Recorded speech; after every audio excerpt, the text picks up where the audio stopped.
11 September 1893 world's parliament of religions art institute of Chicago USA సర్వమత సమ్మేళనం 7,000 మంది ప్రతినిధులు స్వామీజీ చేతులు జోడించి సరస్వతీదేవిని స్మరించి మొదలుపెట్టారు.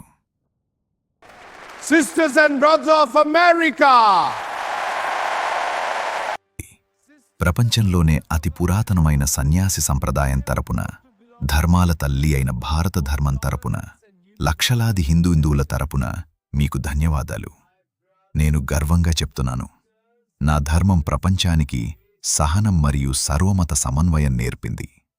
మేము అన్ని మతాలను సత్యమే అని అంగీకరిస్తాం. వివిధ ప్రాంతాల్నుండి వచ్చిన వేర్వేరు నదులు అన్నీ సముద్రంలో కలిసిపోయినట్లు, మానవులు వేర్వేరు మార్గాల్లో నడిచిన వంకరగా నేరుగా అన్నీ ఆ ఒక్క దేవుని వైపే చేరతాయి.